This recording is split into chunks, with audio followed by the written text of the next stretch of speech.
જો મિત્ર આ વેલામાં કંટોલા છે. ફૂલ વગરનો વેલો હોય ને એમાં કંટોલા હોય જ તે. પણ ધ્યાન રાખો ના લીલા કાચ વેલામાં જીવજંતુ બેઠા હોય. તો હા મિત્ર, અમારા નવા લોકમાં તમારું બધાનું સ્વાગત છે. આશા કરું છું કે બધાએ મજામાં થશે. તો આજે અમે જઈએ છીએ કંટોલા વીણવા. તો કંટોલા ચોમાસામાં એક વખત આવનારી સબ્જી છે અને જે બહુ શક્તિશાળી શાકભાજી છે. તો તમને અમે કંટોલા વીણશું અને બતાવશું. અને હું મેહુલ બે જઈએ છીએ કંટોલા વીણવા. પણ હારો તમને આ બધું કુદરતી દ્રશ્ય અને સૌંદર્ય પણ બતાવશું. કેવું બધું ખીલી ઉઠ્યું છે, બધા વાડીનો નજારો બતાવશું. તો અમારા લોકમાં આગળ બન્યા રહેજો. તો મેહુલ, તો આ ખાય છે એને શું કહેવાય? આને વિકલો કહેવાય. આ કમળો કે થયો હોય ને તો કાયમ આવે. ઠેક, કમળો થયો હોય ને કમળો મટી જાય. હા, સરસ. લ્યો હાલો તો હવે આગળ કંટોલા વીણાનું બાકી છે. તો જો અહીં સરસ મજાના ઠુમરા આવ્યા છે. આ મજા આવે ખાવાની, ગળહટા લાગે. અત્યારે ચોમાસામાં નહીં જ નવું આવે. જો મિત્રો, અમે આવી ગયા છીએ વાડીઓ ભણે. કેટલો મસ્ત વ્યૂ છે, ફરતે ફરતે કેટલું વાતાવરણ લીલું છે. પણ આમ બફારો છે, વરસાદ થશે જેવું લાગે છે. હજી અમારે આગળ જવાનું છે. આમ એ બાજુ કદાચ કંટોલાના વેલા હોય ને એટલે કંટોલા મળી રહે. હવે અમે વાડીઓમાં પહોંચી ગયા છીએ. આમ જો કેટલું મસ્ત વાતાવરણ છે અહીંયા, સુંદર મજાનું એ વાતાવરણ. વાસેટીની ભાજીનું આવડા ઝાડવું છે આખું, બધું લીલું હરિયાળી. તો મિત્રો, આપણે આગલા લોકમાં બતાવ્યું હતું વાસેટીની ભાજી આપણે બનાવી હતી. તો જો અહીંયા પુષ્કળ વાસેટીની ભાજી આવેલી છે. આખા ઝાડમાં છે વાસેટીની ભાજી. તો હા મિત્રો, અમે વાડીએ પહોંચી ગયા ને તો અહીં તમને વાડીનો થોડોક વ્યૂ બતાવું કે અહીંયા જો મસ્ત ગુંદાનું ઝાડ છે અને ઓવડી બનાવેલી છે. ઓવડીએ સરસ મજાનો ખાટલો રાખેલો છે. અહીંયા દાદાનું મંદિર છે અને મસ્ત રીંગણી વાવેલી છે. વાડીનો એકદમ ફર્સ્ટ ક્લાસ નજારો. અહીં જાઓ એકદમ વ્યૂ.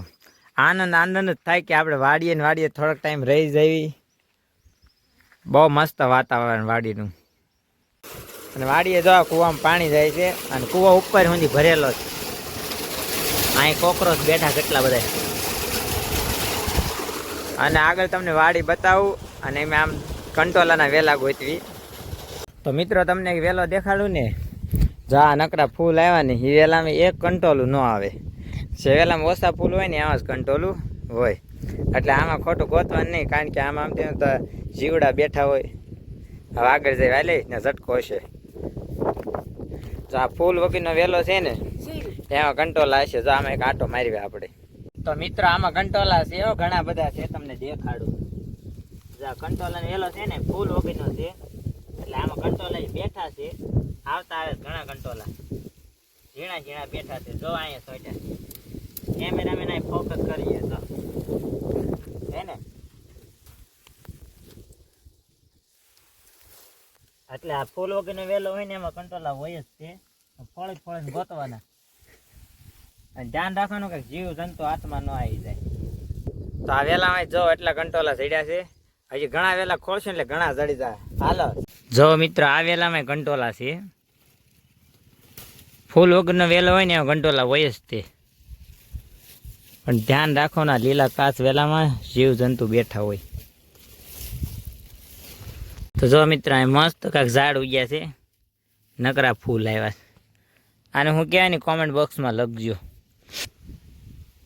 કેટલું મસ્ત ઝાડું ઉગ્યું છે ખડ. તો હા મિત્રો, અમે આવી ગયા છે હવે હરકવાની વાડીમાં. હરકવાની અંદર દૂધિયા વાવ્યા છે લાગત. દૂધી અને કારેલા ને એવું વાવ્યું છે, પણ હજી દૂધી દેખાય સારી કોર. તો મિત્રો, વરસાદની ખરેડ પડી છે ને આજ, એટલે કપાસમાં ખાતર નાખ્યું છે. એટલે બધી મોલ ઉપડે. કપાસ છે, જે બીજી વસ્તુ પણ વાવેલી હોય ને કે હાથી દવા એવું બધું છાંટે એટલે બધી વસ્તુ ઉપડવા મળે. બાકી ગામડામાં રહેતા હોય બધાને ખબર જ હોય છે. પણ આ તો કોઈક મારો વિડીયો કદાચ સિટીમાં જોયો તો એને ખબર પડે ને કે ગામડાની મોજ એટલે મોજ છે. આ બધું વ્યૂ તો જોવો એકદમ નકરો આનંદ આવે, મજા આવે ને મેહુલ. હરકભાઈની વાડીમાંથી અહીં હોપ નીકળી જઈશું આ ધાર દેખાય ને ત્યાં થોડા કંટોલા વીણીને પછી ઘેરે જતા રહીશું. હા, ખડબાળાને દવા છાંટી છે.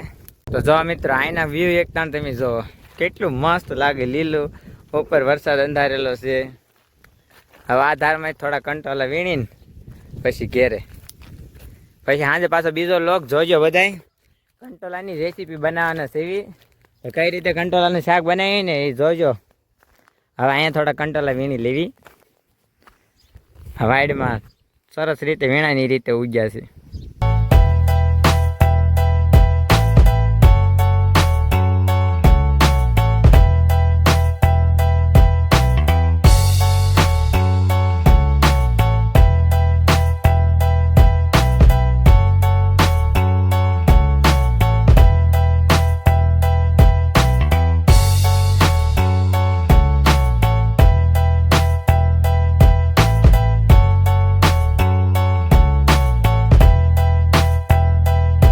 હા મિત્રો, જો એટલા કંટોલા એમ ગોતલી જશે અને હવે જાય છે ઘેરે. તો હા મિત્રો, જો તમને અમારો વ્લોગ ગમ્યો તો લાઈક, શેર અને સબસ્ક્રાઇબ જરૂર ને જરૂર કરજો. જય ભોળાનાથ, જય મોમાઈમાં.